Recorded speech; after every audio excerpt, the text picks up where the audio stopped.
आम्ही 4 मित्र होतो. 13-14 वर्षाचे. आम्ही नासमज होतो. तर आमचा सफर बघा.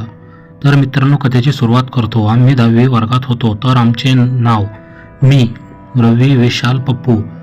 आम्ही 4 जण होतो. तर आम्ही लहानपणापासून सोबतच होतो. पण एक दुसऱ्यामध्ये जीव खूपच होता. तर आम्ही शाळेतून घरी आल्यावर ट्युशनला जायचो आणि मग तिथून घरी आलो की क्रिकेट खेळायचो, अजून लपंडाव खेळायचो आणि मग आम्ही वडील घरी यायच्या पहिले घरी जाऊन अभ्यास करत बसायचो आणि मग जेवण करायचो आणि मग झोपून राहायचो. तर मग असंच चालायचं. मग तो दिवस कधीच नाही विसरू शकत आम्ही. गुरुवारचा दिवस होता. रोज सारखं आम्ही शाळेत गेलो आणि मग पहिला पिरियड झाला आणि मग दुसरा पिरियड होता हिंदीचा. तर मग होतं असं की हिंदीचे सर थोडे कडक होते. मग त्यांचे शिकवणे चालले. आम्ही पण लक्ष देत होतो.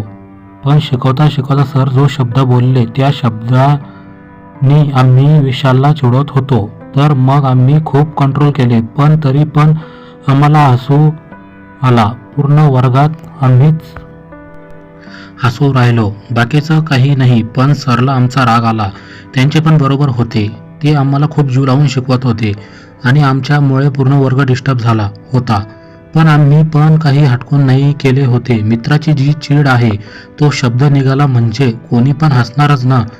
मग सरनी आम्हाला मारले तर नाही, पण वर्गाच्या बाहेर काढून टाकले आणि म्हणे आजच्या बाद माझ्या पिरियडला नाही बसायचं. मग आम्ही वर्गाच्या बाहेर आलो आणि मग आम्ही गपचीप बसायचे ना.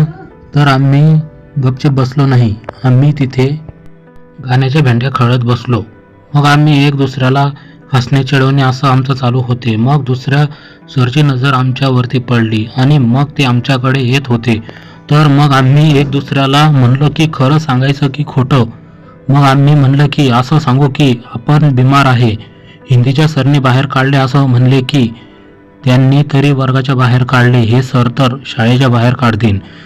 मी म्हणलो हे आपण खोटंच सांगू. मग सर आले आणि म्हणले का बाहेर बसले मुलांनो. मग ठरवल्याप्रमाणे आम्ही म्हणलो सर आम्ही बिमार आहे. मग सर म्हणाले तुम्ही सगळे एक साथ कस काय बिमार पडले आणि हसू राहिले. ते हसले म्हणजे आम्ही घाबरलो. त्या सरची निशाणी होती. राग आला की ते हसायचे. मग ते सर म्हणे ह्या वयात काय असतं मुलांनो की बिमार असले की त्याच्याकडे लक्ष नाही द्यायला पाहिजे, त्याला इग्नोर करायला पाहिजे. तर मी शिकवतो तुम्हाला कशी इग्नोर करायचे ते. मूळभाषा काढा.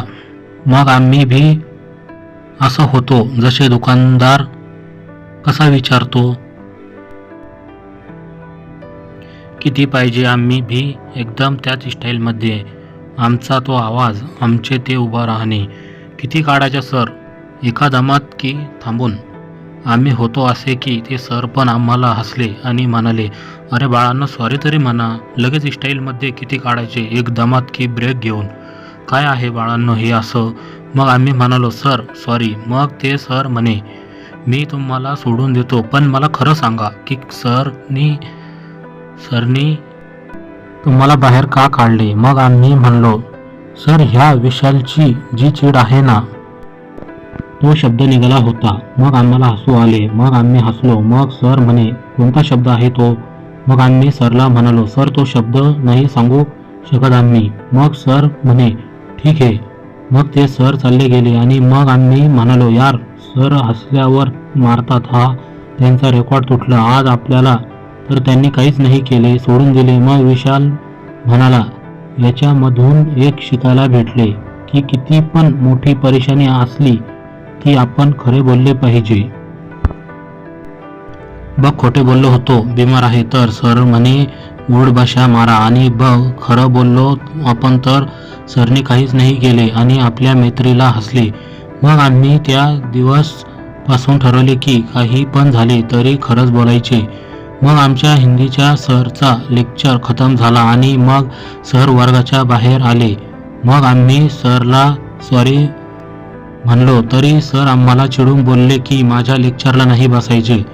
पण सरला आम्ही ह्या गोष्टी चुकीचं नाही म्हणू शकत होतो. ते तर आमच्यासाठी देवासारखेच होते.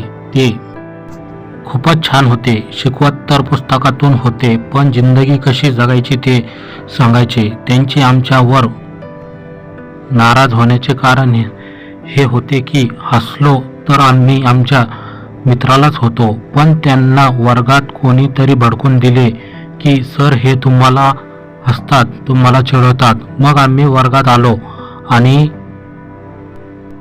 मग आमचे इंग्लिशचे सर आले. मग सगळे शांत बसले आणि मग सर मी आम्हाला पोयम शिकवली. आम्ही पण काही कमी नव्हतो, सगळं करायचो, पण पहिले अभ्यास करायचो. मग सरनी पोयम शिकवली आणि मग आम्हाला त्याच्यामधले प्रश्नाची उत्तरे विचारली आणि मग आम्ही सांगितले. मग सर पण आमच्यावरती खुश होत होते.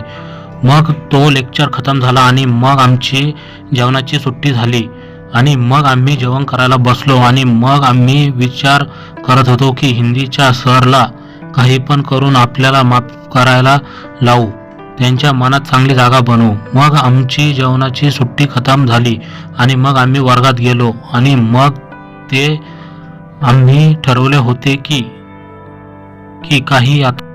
काहीच मस्ती करायची नाही. आता जोपर्यंत हिंदीचे सर आपल्याला माफ करत नाही तोपर्यंत आपण कोणाच्या खोड्या पण करायच्या नाही. मग असेच लेक्चर झाले आणि मग आमची सुट्टी झाली. मग आम्ही घरी निघालो तर पूर्ण गर्दी होती. तर कोणीतरी आम्हाला कागदाचा बॉल मारून फेकला होता. मग आम्ही तो उचलला तर माझ्या हातात आमच्या हिंदीच्या सरने बघितलं आणि मग मला बोलवले आणि मग मी गेलो.